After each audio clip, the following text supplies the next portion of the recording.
ನಡೆದಂಥ ಸಂದರ್ಭದಲ್ಲಿ ಪ್ರಾರಂಭದಲ್ಲಿ ನಮಗೆ ಸ್ವಲ್ಪ ಯಶ ಸಿಗ್ಬೋದು, ಜಯ ಸಿಗ್ಬೋದು. ಆದರೆ ಅಂತಿಮವಾಗಿ ಜಯ ಸಿಗ್ತಕ್ಕಂಥದ್ದು ಸತ್ಯಕ್ಕೆ ಮಾತ್ರ, ಧರ್ಮಕ್ಕೆ ಮಾತ್ರ. ಇದನ್ನೆಲ್ಲ ನಾವು ಗಮನದಲ್ಲೂ ಆಗ್ತದೆ ಅನ್ನೋ ವಿಚಾರವನ್ನು ಹೇಳ್ತಾ, ಈಗ ಗೋಪಾಲವರು ಬಹಳ ಒಂದು 25 ವರ್ಷಗಳಿಂದ ಈ ಮೌಲ್ಯಮಾಪನ ಕಾರ್ಯ ತುಂಬಾ ಚೆನ್ನಾಗಿ ನಡೀತಾ ಇದೆ. ಪ್ರತಿ ವರ್ಷ ಮೌಲ್ಯಮಾಪನ ನಮ್ಮ ಕ್ರೈಸ್ತರು ಮಾಡ್ತಾ ಇದ್ರು. ಅವರು ಆಲೋಚನೆ ಮಾಡೋದು, ನಮ್ಮವರು ಯಾಕೆ ಬೇರೆ ಧರ್ಮದ ಗ್ರಂಥಗಳನ್ನು ಓದಬೇಕು ಅಂತ ಯೋಚನೆ ಮಾಡಿ ಸುಮಾರು 50 ವರ್ಷಗಳ ಹಿಂದೆ ಈ ಪರೀಕ್ಷೆಯನ್ನು ಜಾರಿಗೆ ತಂದರು.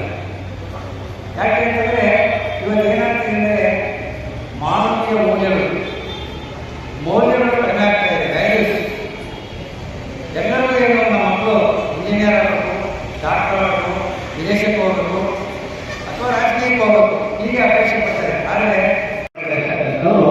ನಮ್ಮ ಕುಮಾರಿ ತನುಶ್ರೀ ಎ ವಿಭಾಗದ ವಿದ್ಯಾರ್ಥಿನಿ, ಶಿವಾನಿ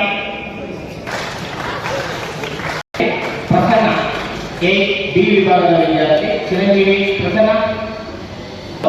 ಈ ಇಬ್ಬರು ವಿದ್ಯಾರ್ಥಿಗಳು ಹೆಚ್ಚು ಅಂಕಗಳನ್ನು ಪಡೆದು 4 ಉಪಾಯಗಳಿದೆ: ಮಾತೃದೇವೋಭವ, ಪಿತೃದೇವೋಭವ, ಆಚಾರ್ಯ ದೇವೋಭವ, ಅತಿಥಿ ದೇವೋಭವ. ಹಾಗಾಗಿ ಅರ್ಥ ಗೊತ್ತಿರಲಿಕ್ಕೆ ಜನ್ಮ ಕೊಟ್ಟ ತಾಯಿ ಮಾತೆ ಅವಳು ದೇವರಿಗೆ ಸಮಾನ, ಜನ್ಮ ಕೊಟ್ಟ ತಂದೆ ದೇವರಿಗೆ ಸಮಾನ, ಅಕ್ಷರ ಕಲಿಸಿದ ಗುರು, ಒಂದೇ ಒಂದು ಅಕ್ಷರ ಹೇಳಿಕೊಟ್ಟರೆ ಅವನು ನಮಗೆ ಗುರು. ಹಾಗೆ ಆಚಾರ್ಯ ದೇವೋಭವ, ಅತಿಥಿ ದೇವೋಭವ, ಅತಿಥಿ ಯಾರು ಮನೆಗೆ ಬಂದಂಥ ಆಗುತ್ತ, ಅವನು ಸಹ ದೇವರಿಗೆ ಸಮಾನ.